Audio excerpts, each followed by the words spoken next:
Hola muchachos, bienvenidos una vez más. Espero hayan pasado una muy buena Nochebuena, una feliz Navidad les deseo.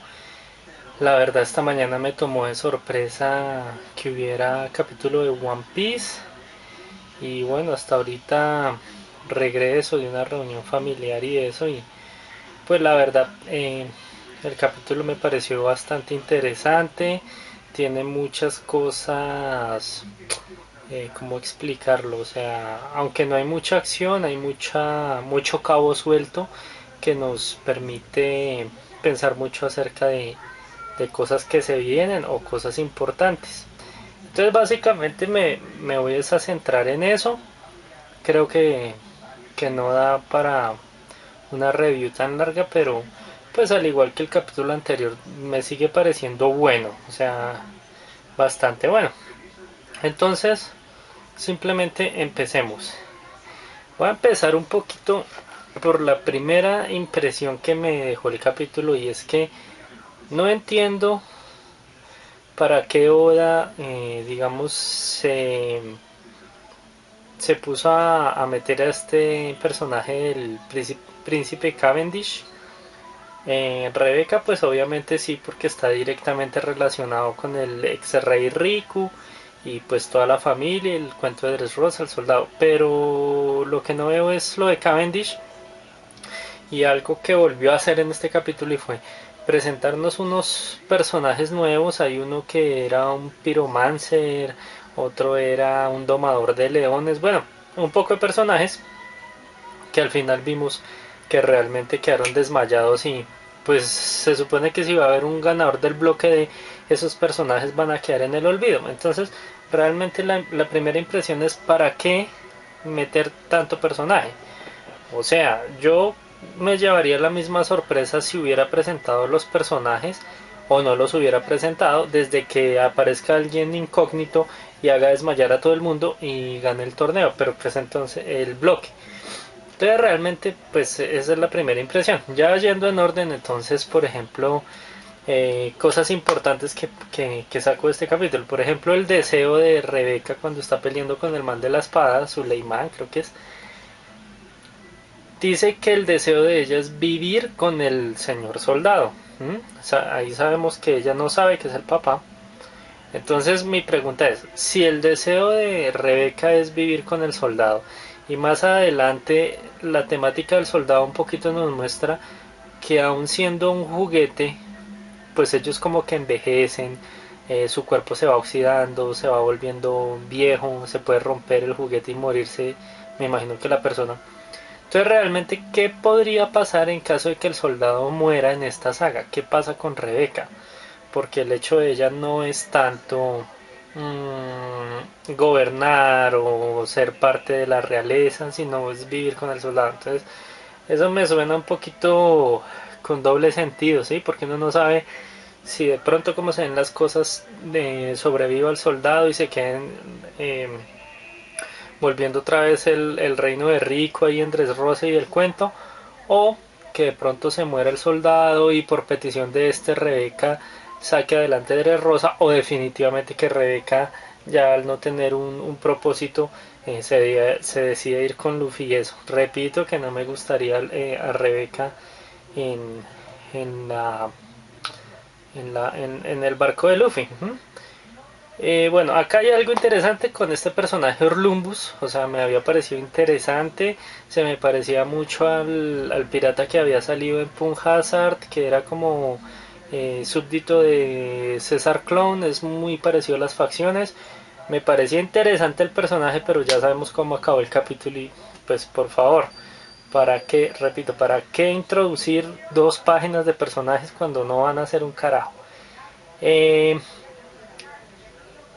Sin embargo, de este Orlimbus hay una vaina que quiero resaltar y es que es un almirante de flota de Junta María no sé qué. Entonces, lo que se me hace interesante es que en algún momento en el nuevo mundo van a haber piratas los cuales no solo manejen un barco, sino una flota entera y no solo son los Yonkous. a no ser que este domador sea un almirante de flota de alguien, de digamos de un Yonko por ejemplo como caído, ¿sí? Pero me genera interés pues ver cómo pueden verse varios de pronto piratas que no sean tan importantes que tengan varias flotas.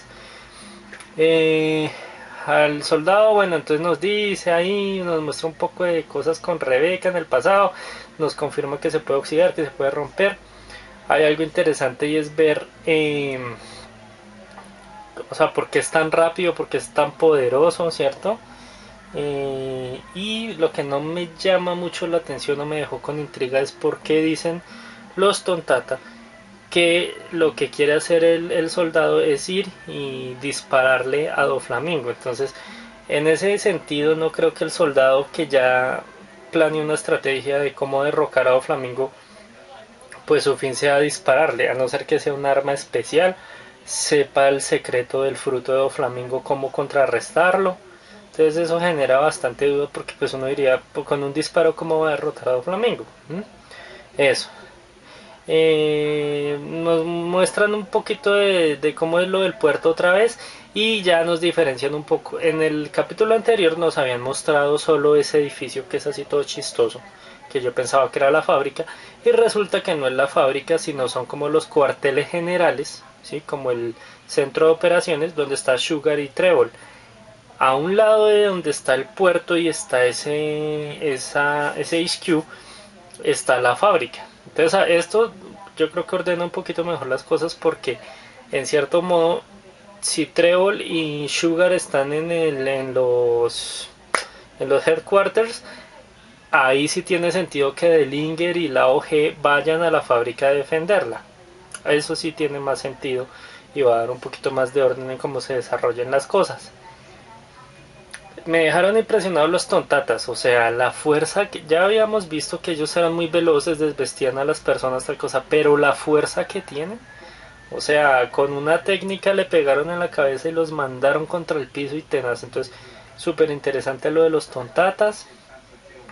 Usopp realmente me fastidia ya tanta payasería y tanta vaina, espero que ya en su pelea con Sugar se luzca y pues se reivindique de tanta cobardía y tanta vaina.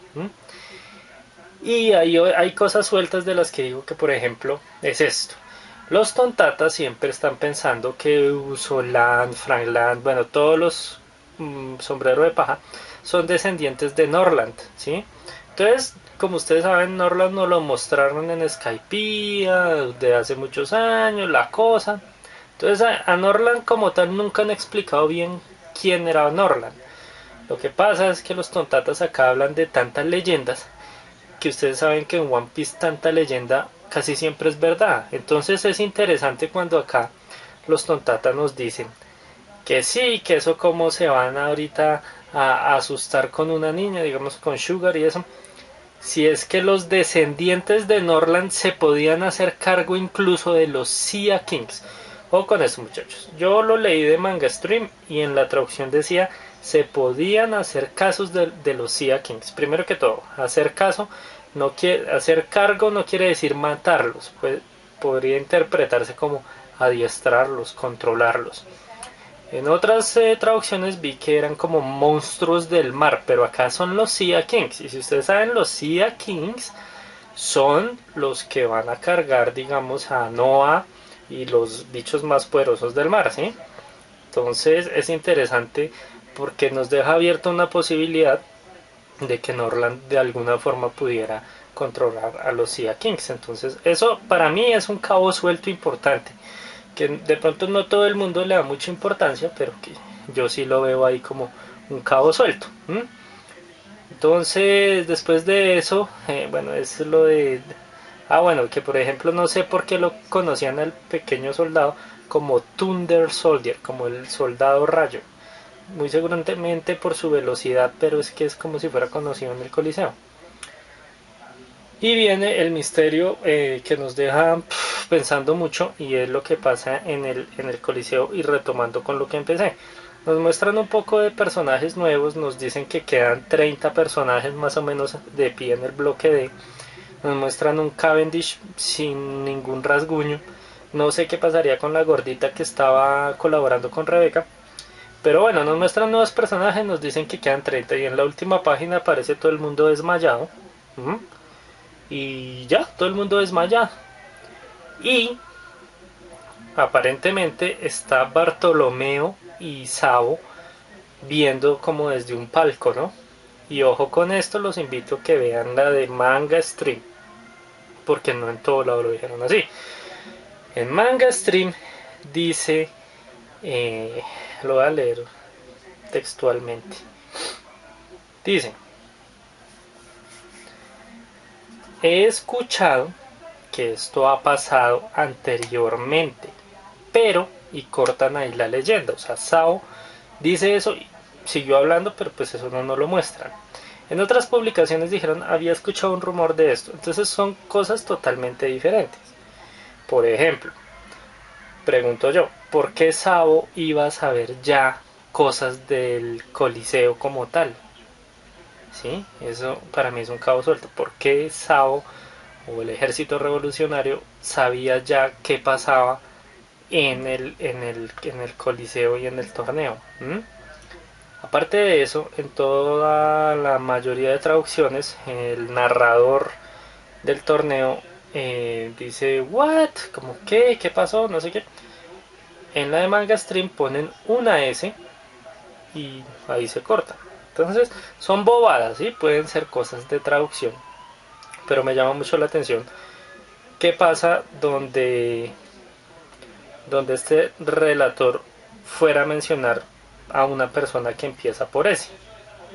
¿Sí? Entonces realmente, amigos, eh, es un capítulo muy bueno, lo repito, es de trámite, nos muestran muchos cabos sueltos, información importante. Entonces nos muestran un poquito el orden de las cosas, ¿sí? Nos muestran un poco cómo está distribuido el espacio y las cosas en el puerto. Nos dan cabos sueltos, repito, y nos dejan con la super intriga del desarrollo de los bloques. Entonces realmente acá es interesante porque si ustedes se dan cuenta en todos los bloques pasaron cosas interesantes. En el primero lo ganó Jesús Burgués en un santiamén y no supimos cómo, ¿sí? Entonces ya hace pensar que Jesús Burgués es supremamente poderoso. En el segundo nos mostraron un Bartolomeo interesante. En el tercero pues obviamente participó Luffy. Pero en este cuarto viene la intriga y lo que de pronto va a desbalancear la cosa o va a cambiar el rumbo en cuanto a la parte del Coliseo. La pregunta es, ¿será un aliado? ¿Será un enemigo? Repito que igual lo que pasa ahí es que quedan 4 y no creo que los 4 se vayan a enfrentar contra Diamante. De alguna forma ellos se van a tener que eliminar, o sea, entre los 4 ganadores de los bloques, y el que gane se va a ganar la posibilidad o la oportunidad de desafiar a la familia Don Quijote, que obviamente va a ser desafiar a Diamante. Entonces no me voy a atrever a decir quién es porque no tengo ni idea. Solo diré que si la de Manga Stream es a ese, no es a la loca, y es un personaje que empiece por ese, pues sería muy interesante. Pero por no dejar cosas sueltas y no irme tan loco de quién creo que es, simplemente voy a decir que la posibilidad o la teoría que lanzo así a la loca, le pegue o no le pegue, es que de pronto Rebeca despertó el haki del rey, hizo que todos se desmayaran y de pronto se está recuperando. No sé, es que acá puede pasar cualquier cosa, ustedes lo saben, es One Piece. Entonces, amigos, espero les haya gustado. Fue un capítulo bueno. Excelente, brutal, épico, no, pero no fue malo. Y bueno, nuevamente espero hayan pasado una feliz Navidad y bueno, hasta la próxima.